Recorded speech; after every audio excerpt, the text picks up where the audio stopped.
Hey everyone, welcome to the Get Your Life Together Girl podcast, the ultimate blueprint to self-love and inner peace. I'm your host, Danielle Van.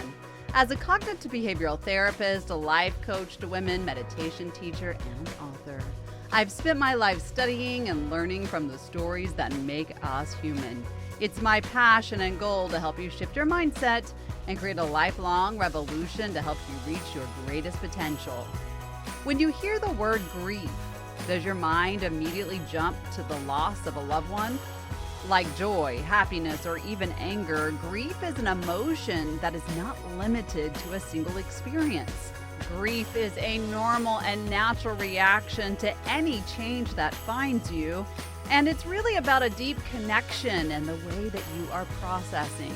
If you think about the vast number of changes you've already experienced, whether it's from a job, a move, health, relationship, whatever it may be, you may be able to see that you've experienced some level of grief at one time or another, but you may not realize that you're now using those experiences to your benefit. Because of that, it is time that you and I redefine what grief is and learn to use it to your benefit. So let's take a one-on-one deep dive to do just that. The Get Your Life Together Girl podcast starts right now. Grief can be so very overwhelming. It's something that I hear and I talk about so often with people when they're in private session, this feeling that there's a loss, that there's something missing, but they can't quite make the leap between that feeling and the fact that it's grief that they're experiencing. I'm not quite sure where it came from. In fact, I haven't done the research, but I probably should, because I'm not quite sure where this understanding of grief only being tied to a death came from. It doesn't make sense to me because grief is like any other emotion. And if you are not new around here, you know that our emotions are not necessarily facts and that every one of us experiences our emotions differently and we hold different definitions of our emotions and most certainly a different definition of how we process them. But when we talk about grief itself and we disconnect it from the fact that it doesn't have to simply be a death, there is something I want to say about that in just a moment, but we really look at grief for what it is. I hope that it opens your eyes into that experience that this is a natural emotional reaction. And let's define grief as having unfinished business. That's really what grief is. So right out the gate, let's put it down. Let's say I have grief over a job loss. I have put a lot of time and energy and thought and physical presence and emotional, impact and physical time and all the things, right? And then the thing that I put so much time and energy into is no longer there. I'm going to have unfinished business. It's so important to realize that that's really what grief is. Grief is this emotion, this connective point that we have given something our time, our attention, our love, our belief system. We've incorporated it into our values, into the way we connect, and then it's no longer there. It doesn't have to be a person. It can be a feeling, a moment, a situation. It doesn't really matter. It can be whatever it is. And then it becomes a space that we have to learn how to get out of that unfinished business, that feeling that we have not completed a task or we have not seen something to its fullest. Of course, grief is about loss. And I want you to think about the fact that just like we said, it's not connected to just death. It does come in many forms. And because it has many forms to it, know that it has many ways that we experience it, right? Grief often brings along this myriad of feelings that can be so difficult and confusing.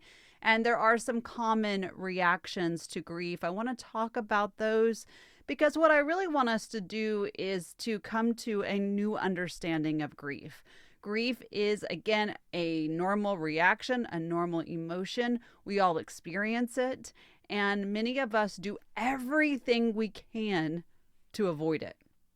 We do everything we can to not touch it because we're afraid of grief.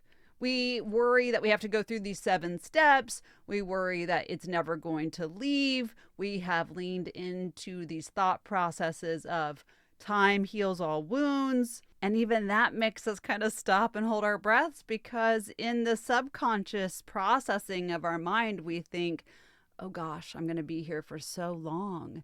If everything takes a long time to get through, I don't know that I can stomach it, right? So we push against grief. We worry about it entering our life, and we even more so worry about how it shows up. So let's talk about that. One of the telltale signs of having grief enter your life is numbness. I often will hear people say, I just feel like I can't feel anything. And I will say, then we are experiencing grief. And that's, again, a hard leap to make. Well, if I don't feel anything, how could I be feeling grief? Well, grief's job is to sort of shut everything off, right? It's the brain's perspective that what I am experiencing right now is not safe. That what I feel right now is too overwhelming to me, that I have to kind of shut myself into a bubble. We have feelings of loneliness, and we will often self-isolate. We get so bad at times that people will say, well, why didn't you reach out? And we don't even really have the ability to do that. Another thing that sneaks in is this feeling that we have lost control of our thoughts and our feelings, that we are, quote, going crazy, or that our mind is so busy that there is no control. And when we don't have a sense of control, that also means that we do not have a sense of safety. And when we don't have a sense of safety, we don't meet our own needs. This is a cycle that can be so devastating, and grief is one of those emotions that pulls us into that space so easy and so quickly. And when grief is present, we can have difficulty concentrating. We can have guilt or remorse over how we should have done something different. Remember that unfinished business thought. We have anxiety and fear, irritability, frustration, anger at ourselves, anger at other people, anger at the situation. We can be just generally exhausted, emotionally, mentally, and physically. It is one of the most unpredictable emotions. We talk about anger being the worst emotion, but I honestly think that grief is right up there with it. Grief can take us down faster than even anger does. And we have to begin to identify how we can change the rhythm of grief and how we're connecting to things that occur regardless of where our mindset is at that moment. There's another truth that we really have to look at, and it's the fact that as time goes on, the intensity of our grief tends to lessen. And you can usually go back to your normal everyday life and not feel like you are being consumed. But the thing is, unresolved grief is accumulative. It actually does impact our now. It impacts our future relationships, our future emotions, our thoughts. We generally try to find a way to protect our hearts and our minds. And we often build walls around ourselves, around our hearts, around the way that we're willing to show up, our emotions, so that, again, we create a sense of control and safety. Unresolved grief can really take us down. And we have to begin to look at, especially when it's connected to a relationship, how our grief can impact us. It's here that I will often say, you have to clean this up. You have to get into a space that you've done enough work and self-understanding and understanding of the experience that you do not repeat the pattern. That somebody else doesn't walk in and start taking the baggage and holding the accountability for someone else's actions, or that they don't begin to pay the price for the way that someone else treated you. It's so easy to allow this to happen, and we don't even realize that it's really occurring. And we do these things to protect our heart so that we don't get hurt. And yet, if we just did the work to clean up the grief, the intensity changes. And as I mentioned, as time goes by, the intensity of that grief does lessen, but it doesn't mean that things are gone from the subconscious or even the conscious mind. And I want to give you a few common indicators that you are still experiencing grief and mostly unresolved, so that when we talk about how we can use it to our benefit, you've already started the pre-work, meaning you've identified how these things are working in your life now. I'm going to tell you how you can work to get through those things, and then you can use the benefit of answering these experiences, right? Because that's really what you're doing. I'm answering this experience, not just through our words, but through the actions as well. So here are some indicators that you have some unresolved grief really happening in your life. Again, it doesn't matter why it's there. It doesn't matter the experience. It just matters that it is within your thought process. So, indicators. You refuse to talk about the things that you know hurt you the most. That's a big one. You avoid thinking about a loved one or a situation because even the good memories are too painful.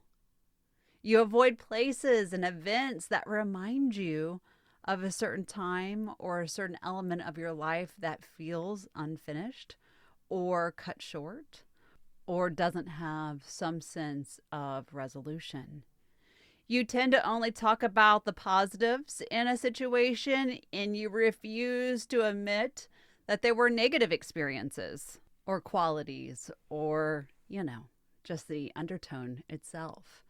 You keep the exact same routine you did when things were the way that you wish they were still. And you are really afraid that if you change it, it will change you. That if you get out of the routine, that things will feel upside down and you're not sure that you can handle that.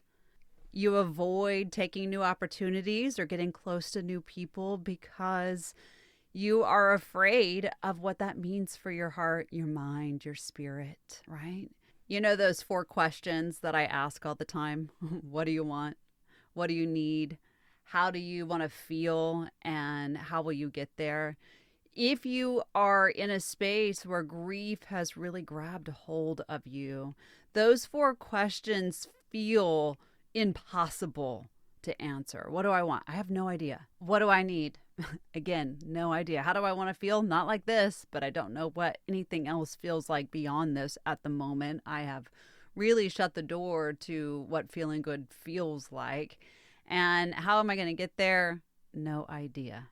Grief changes us. It just does. And we have to be willing to understand that and know that it does. And we also have to be willing to know that it's so important. And I want to explain that now. Why is grief so important? And how does it really serve us? It is important to everyone. And again, I want to say this to you, regardless of the situation. It is important to know that everyone grieves a different way. And there is no right or wrong way to do it as long as it's healthy. That's the most important part, right? Because a lot of people will say, well, if there's no right or wrong way, you can't judge the way that I'm showing up. And you're right, we can't. However, we can say, if it's not a healthy, productive experience, guess what? You're not using the grief as a motivator or as a way to really keep yourself moving forward. What you're doing is using it as self-sabotage, as a way to belittle, as a way to hold grief as this mechanism that can continue to allow pain to be present because you deserve it, or so you think. So why is it important to grieve? No matter why we're grieving, there are many answers to this. So let's run down just a few of them because, again, we can't do what we need to do if we don't actually have an understanding of how this helps us. So grief actually helps us heal not only this experience, but many others. And that's why it's so important to grieve. A lot of people don't realize this. I want you to think about the way that a trigger works. Okay, so an experience comes in, we have an emotional rise to it.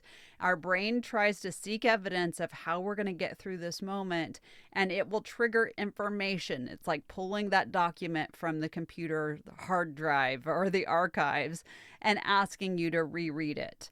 That comes forth as a trigger, and that trigger then tells us this is how we're supposed to operate in this experience. Well, if we're experiencing grief and that trigger happens, if we're doing the work to get out of the grief, what else are we working toward? Healing the other thing that came forward, coming into that trigger, taking a look at it, knowing what's working for us, knowing what's not. Grief helps us heal not only the experience, but overall. Okay? Acknowledging your grief is a part of the process, and it also helps us really understand ourselves better. It helps us lean into knowing what has worked for us in the past and what hasn't. It is this space of getting into what I call discovering the hidden pain. Defining your grief is sometimes challenging because the past experience has shaped us and it's told us how we should act, like that trigger.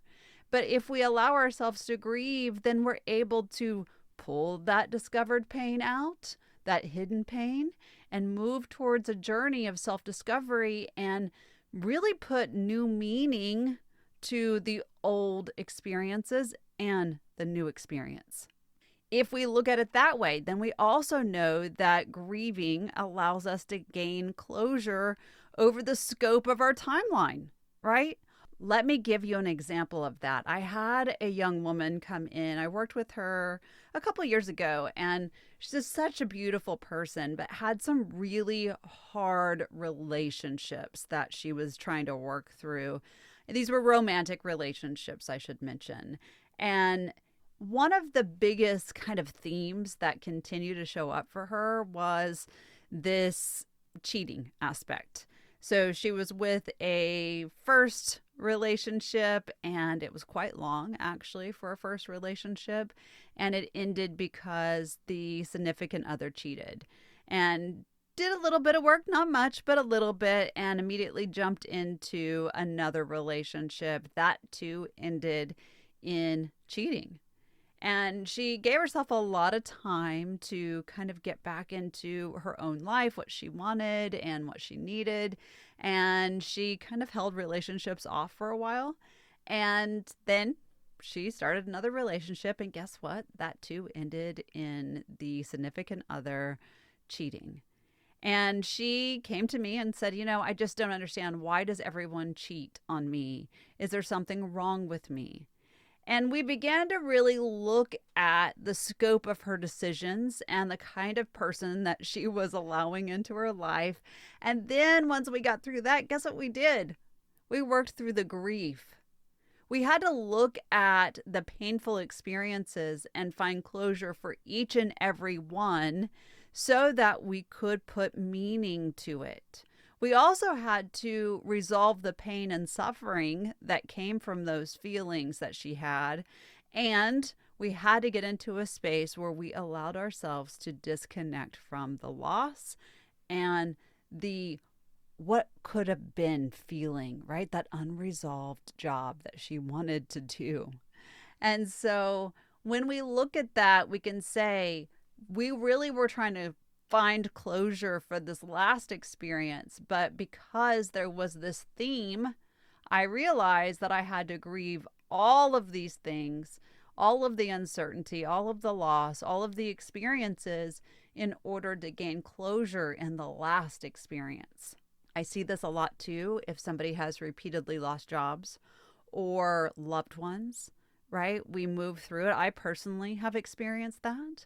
When I lost my father-in-law and then my stepmom so close together, I didn't grieve each person. I grieved the entirety of the situation, and that didn't work. I had to go back and do the individual closure and individual grieving so that I could move forward. So when we have this sort of residual grief happening, it does allow us to gain closure across our timeline. So important, so necessary. That is the scope of healing that we really want to get into. Another thing is it teaches us that we need to know that life will create losses for us.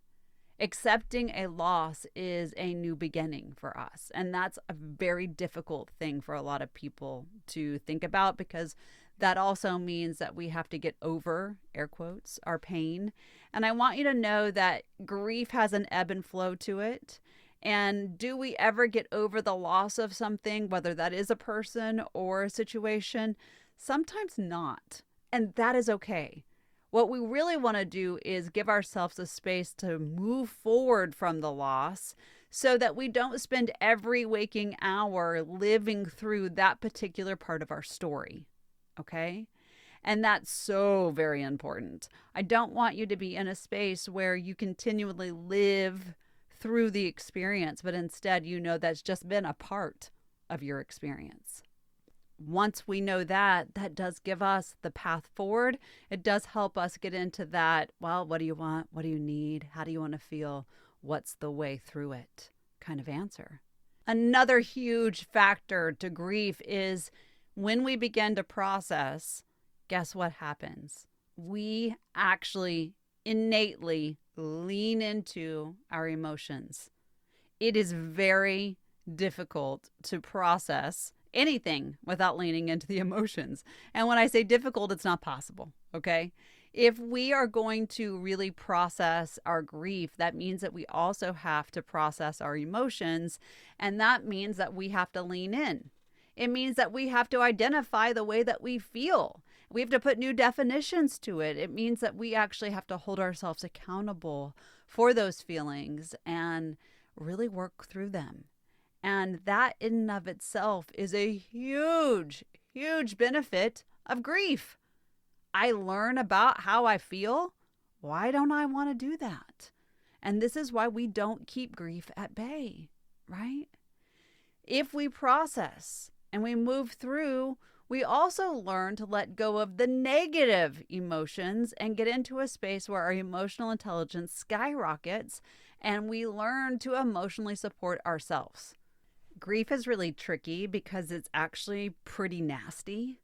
And I say that in a way that is filled with love and understanding. I've done it. I get it. I've seen it.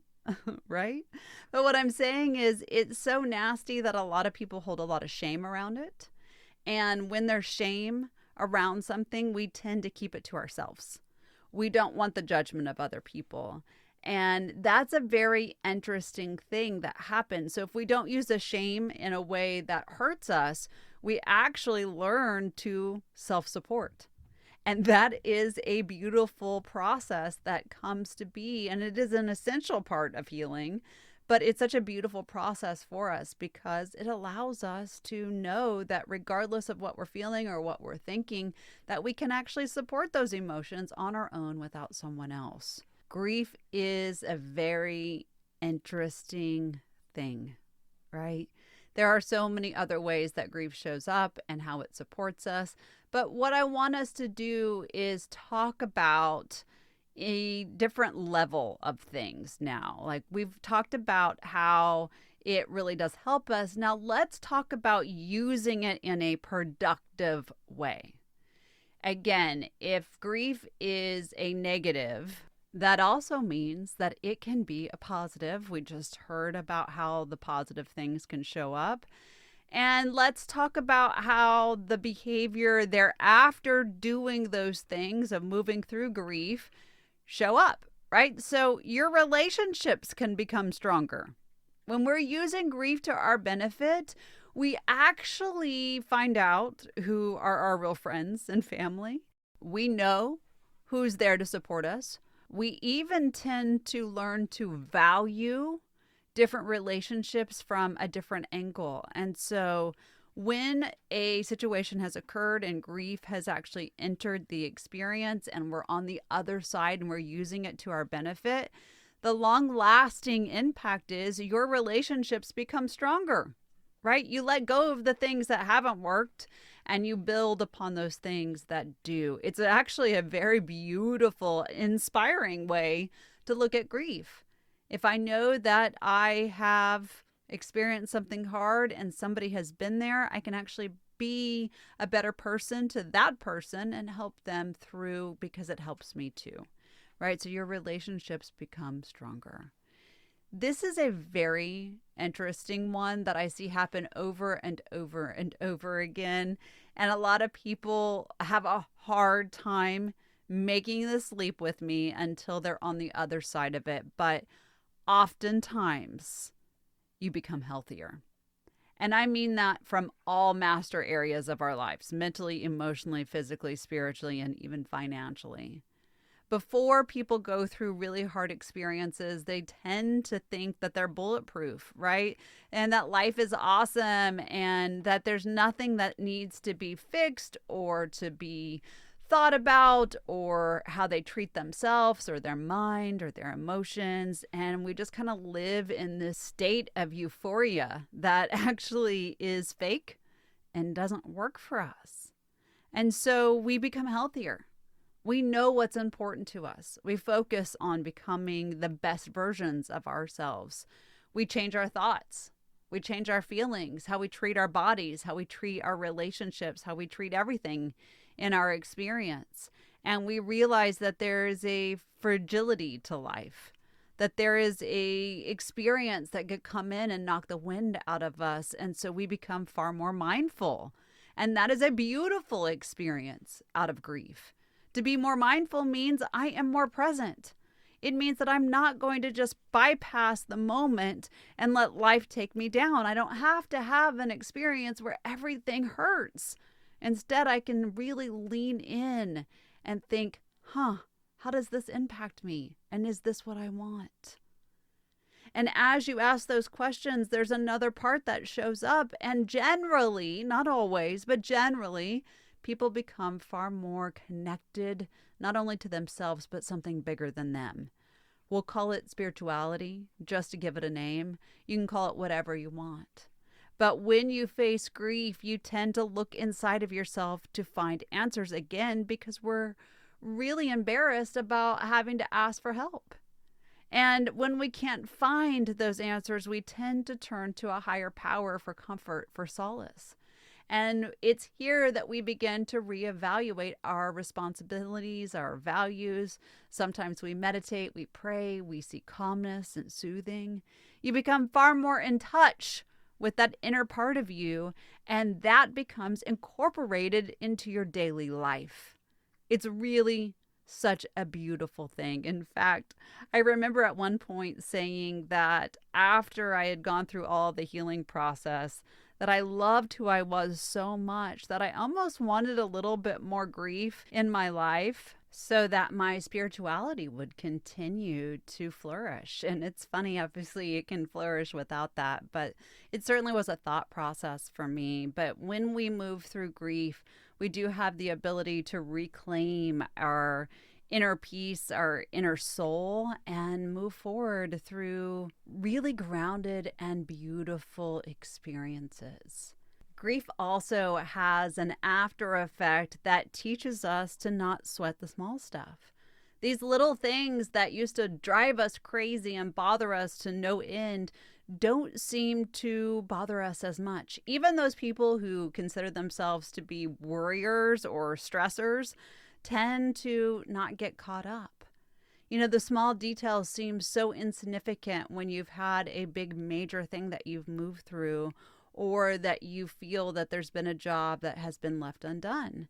And so we get into a space where we connect differently, and life becomes very cherishable in our experiences, because we don't allow the one negative thing to trump the 500 good things of one day.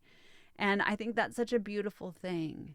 It is a space where the big deals seem big and we lock those in, and the small deals don't seem to be as upending or destructive, because they're just not.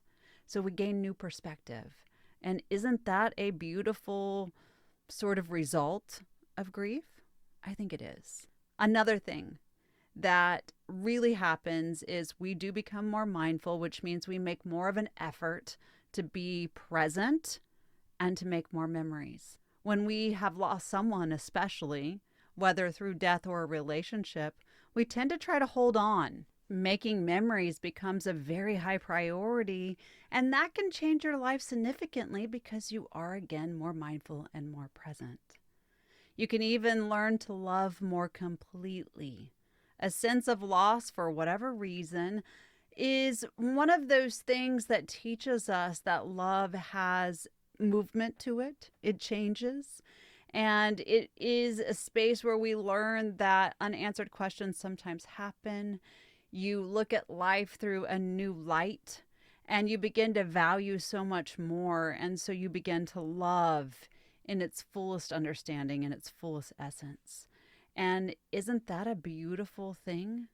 Isn't it so lovely to know that because of something having some pain to it, that you're able to turn it into something that works for you? It is a truly wonderful experience and outcome for something that didn't work. And finally, grief teaches us to embrace uncertainty. It teaches us to live in the unpredictability of things. Life is strange, and it is an amazing journey. And sometimes that journey is filled with painful experiences alongside beautiful ones. And running from our challenges doesn't allow us to deal with life. But when we meet grief, we realize that we are strong enough. We are empowered enough to deal with whatever comes. All of these factors are really beautiful experiences in our life. So things are going to happen. Things are going to happen in a way that we wish they wouldn't. And we're going to experience that, ouch, life, please stop. And we have to find a way to connect, to get into our feelings and our emotions and be open to the overall process of our lives. We have to know that we have to get comfortable, that we have to rely on our feelings and our emotions to release grief. We have to verbalize and overcome. We have to lean out of shame and into uncertainty. We have to alleviate the things that we hold against ourselves so that we may move forward. We have to really know that whatever occurs in our life does actually have a lasting outcome and impact if we don't use it to our benefit. Grief is normal. It doesn't matter why it's there. I hope that you understand that now. What I want you to know is that your feelings never last forever. And you do have the ability to change the way that you feel about the things that happen in your life.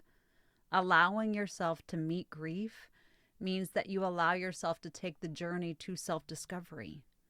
It means that you live an authentic life. It means that you know that perfect doesn't exist. And yet, at the same time, it does. Because on the opposite side, perfection can be grief and vice versa. What we want to do is live a life that's open to everything, closed to nothing, and you're able to meet yourself and the moments as they are. Grief doesn't need to be held at bay. It needs to be in the processes of your life so that you understand there's more than just these small moments of sadness. We can do something with them. And when you do, you create a space where life works for you. And doing that is an essential step into getting your life together. Thank you so much for listening to the Get Your Life Together Girl podcast. If you're seeking daily inspiration and additional tools and tips, and you're not already following me on social media, please do so at Get Your Life Together Girl on Instagram, Facebook, Clapper, TikTok, and Threads. You can also visit the show notes, my blog, or my website at getyourlifetogethergirl.com. There you can find merch and downloadables, a journal, all kinds of things to help support you in your growth journey. Thank you for being a valuable member of this community. Until next time, be kind to yourself and others.